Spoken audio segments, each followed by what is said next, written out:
We are well along the path of Christian discipleship by proceeding through Wesley's sermons in the order that we have chosen, which is basically the Ordo Salutis as represented in the Scripture Way of Salvation.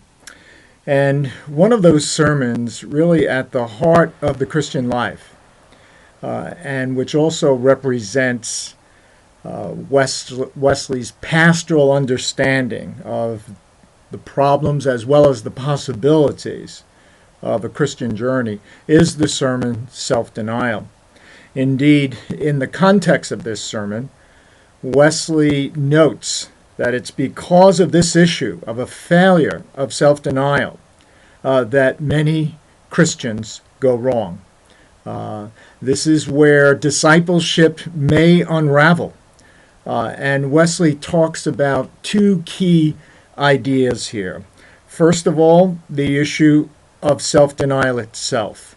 Wesley, being he is a Western Augustinian theologian, has a rich appreciation that our nature is corrupted, that our carnal nature, that our heart is marked by inbred sin.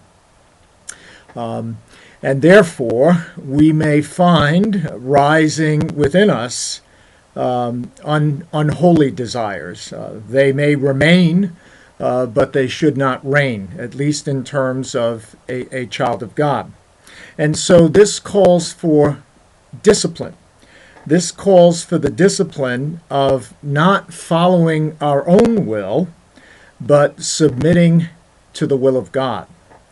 And if we falter here, if we entertain selfish desire, if we allow it to fester, feed, grow, then it will, in time, break out into open, willful sin, whereby we flout the very will of God in preference of our own. Wesley is careful here,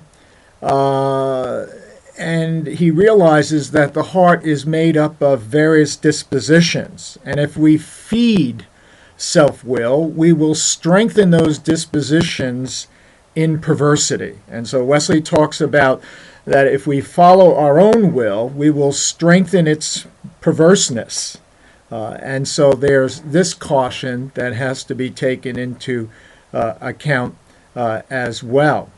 We must leave off those things which cause us to depart from the living God, and we must practice those things which enable us to be aware of the divine presence.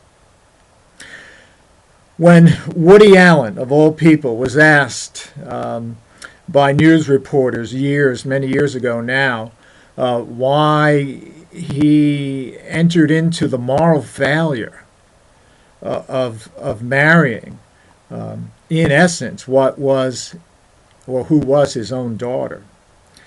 He responded that the heart wants what the heart wants. And he gave very clear evidence of what selfish, sinful will looks like. But Wesley talks about something else as well, not simply the importance of self-denial, putting aside self-will, but also taking up our cross. Taking up our cross goes a bit further in the willingness to actually embrace suffering and pain for the sake of Christ. Wesley in this area was no doubt influenced by Thomas à Kempis, especially in The Imitation of Christ. It's rather interesting in that book, à Kempis, if he indeed is the author of that. Scholars quibble on so many different things. But à Kempis works with the tension of consolation and desolation, and basically lays out a path of humility whereby we continue to trust God even during times of desolation. And that represents a kind of maturity, that we don't immediately petition God that such uncomfortable states have to be taken away. And so it's a kind of maturity that serves God, that is obedient to God, that's practicing the obedience of faith in both consolation and desolation, in both plenty and want. And you can see how this resonates also with Paul's perspective as well. And so taking up our cross is not simply submitting to the will of God, but it is even further taking on that which is painful or that which entails suffering because that is precisely what is necessary to realize the larger good of God's grace, the larger good that God has for us.